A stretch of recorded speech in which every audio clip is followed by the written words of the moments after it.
आदाब नाजरीन, मैं मोहम्मद अजमल अली खान। आज हम आपको ऐसे कुछ अहम न्यूज़ बताएंगे जिसमें दुनिया के 15 ऐसे मुस्लिम लीडर्स जिन्होंने बेबाकी के साथ दुनिया में अपना मुकाम बनाया और अपने मुल्क की हिफाजत के लिए और मुसलमानों की इस्लाम के लिए बका के लिए जो आवाज़ उठाकर हक पर लड़े, उन्हें किस तरीके से कत्लेआम किया गया और उनका सफाया किया गया। एक बड़ी फहरिस्त है जिसके जरिए हम बताएंगे, क्योंकि ये बात इसलिए आई है कि ईरान के अल्लामा ख़ुमैनी के कत्ल की बात जहाँ अमेरिका की जानिब से की गई और आज ईरान इसराइल की जंग शुरू हुई, उसके बाद अभी जंग बंदी की बात की जा रही है। तो वहीं पर हम साबिक़ा में आप लोगों को ले जाते हुए कुछ ऐसे दुनिया के चंद बड़े मुस्लिम लीडर्स के नाम बताएंगे जिन्हें किस तरीके से रास्ते से हटाया गया है मुस्लिम कॉज के लिए, वो जो लड़ रहे थे। सबसे पहले इसमें नाम आता है शाह फैसल का, जो सऊदी अरब के बादशाह थे, और उन्होंने जब अमेरिका के साथ पेट्रोल की बातचीत की गई तो वो अपने सहरा में बुलाकर अमेरिका से बात की और उन्होंने कहा कि हम खजूर और घावा और दूध पर हम जिंदा रह सकते हैं, लेकिन पेट्रोल हमारी ज़रूरत नहीं है। हम पेट्रोल की कीमों को आग लगा देंगे, लेकिन हम आपके सामने हथियार नहीं डालेंगे। यही जुमले को लेकर शाह फैसल को उन्हीं के महल में उन्हीं के भतीजे से कत्ल करवा दिया गया गोली मारकर। उसके बाद बात आती है अनवर सादात की, जो मिस्र के आर्मी चीफ थे, बाद में कमांडर बने। उन्हें भी सलामी लेते वक्त उन्हीं की फौज से उन्हें हलाक कर दिया गया, क्योंकि वो भी मिस्र के लिहाज से अमेरिका के खिलाफ सुनने तैयार नहीं थे और अपनी मुस्लिम क़यादत और हथियारों पर अपनी फौज की ताकत को बढ़ा रहे थे, जिन्हें उनसे रास्ते से हटाया गया। उसके बाद बात आती है बांग्लादेश के मुजीबुर रहमान की, जिन्होंने भी अपने हथियार डालने से इनकार किया और अपने मुल्क की अलग इक़्तिदादी बांग्लादेश को एक अलग सल्तनत के तौर पर काम करना चाह रहे थे, क्योंकि पाकिस्तान ईस्ट से बना था और पाकिस्तान के कंट्रोल से हटकर वो खुद अपना एक कंट्रोल बनाना चाह रहे थे। लेकिन मुजीबुर रहमान को भी रास्ते से एक साजिश के तहत हटाया गया और बांग्लादेश की का क़याम अमल में लाया गया। तो वहीं पर उसके बाद आती है बात पाकिस्तान के उस बेबाक लीडर जिसके जुल्फ़िकार अली भुट्टो कहा जाता है। उन्होंने यूएनओ में ठहर कर पेपर फाड़ते हुए कहा कि मैं अरब को ठोकर पर रखता हूं, लेकिन मैं न्यूक्लियर हथियार बनाने से या फिर एटॉमिक बम बनाने से पीछे नहीं हटूंगा।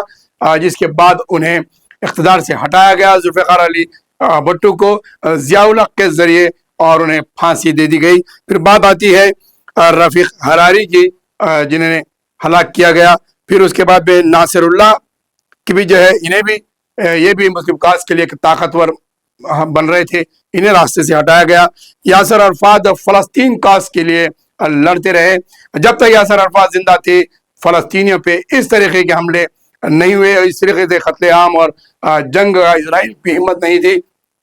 क्योंकि फ़लस्तीन के यासर अरफात दुनिया की वो ऐसे वाहिद शख्स थे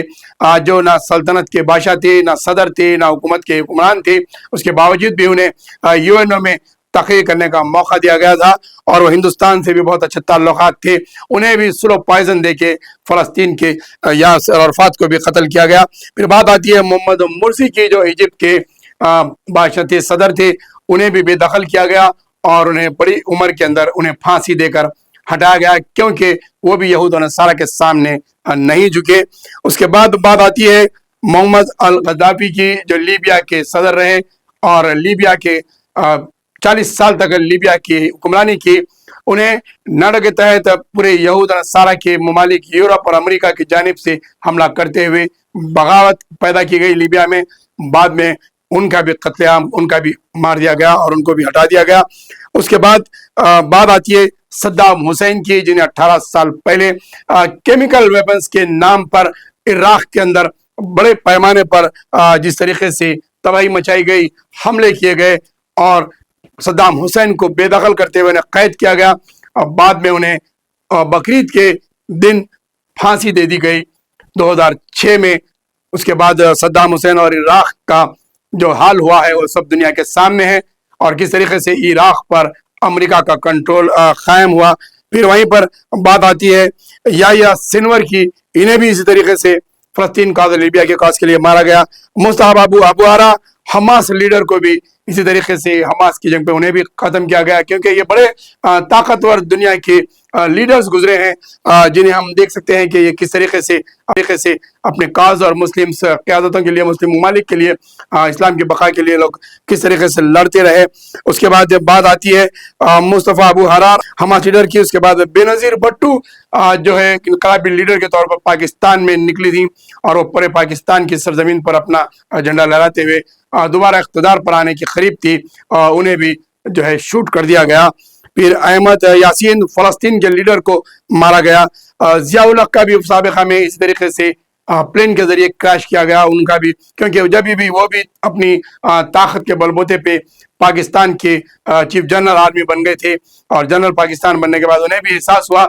کہ پاکستان ایک طاقتور نیوکلیئر بن سکتا ہے، تو انہیں راستے سے ہٹایا گیا۔ اب بات آئی ہے آیت اللہ خمینی کی، جو ایران کے سپریمو ہے، یہ آج ایران کو اس موقف میں کھڑے کر دیا ہے کہ ساری دنیا کے سامنے ایران نے اپنی طاقت کا مظاہرہ کیا ہے، اور ایران کے جس طریقے سے مقابلہ اسرائیل پر ہوا اور امریکہ کو جو منہ توڑ جواب دیا گیا ہے، عرب ممالک بھی اس میں ماننے کے لیے تیار ہے کہ ایران نے اپنی طاقت بنائی ہے۔ انہوں نے جس طریقے سے ایرانی سپریمو کو 40 سال کے اندر آیت اللہ خمینی کے بعد جو مقام دیا گیا ہے، اور وہ کس طریقے سے اس عمر میں ایک طاقتور ایران کو پیش کیا ہے، اور انہوں نے ایک نعرہ دیا ہے کہ میں رہوں نہ رہوں، ایران رہے نہ رہے، لیکن اسلام زندہ رہنا چاہیے۔ یہ ایک نعرہ پورے اسلام کے اندر، پورے مسلم کنٹریز کے اندر ہلچل پیدا کر دیا، اور ہر ایک کو متحد اور اتحاد کی طرف لانے لگا۔ تو ان کا بھی امریکہ کا ان پر بھی نشانہ ہے، اور انہیں بھی دھمکی دی جا رہی ہے۔ تو بہرحال بتانے کا مقصد یہ تھا کہ یہ جتنے جو تصاویر گزرے ہیں، جو 75 سال کے اندر جس طریقے سے مسلم قیادتوں کو یہود و نصارہ کی جانب سے، امریکہ فلسطین اور یورپین کنٹریز کی جانب سے ایک منصوبہ بند سازش کے ذریعے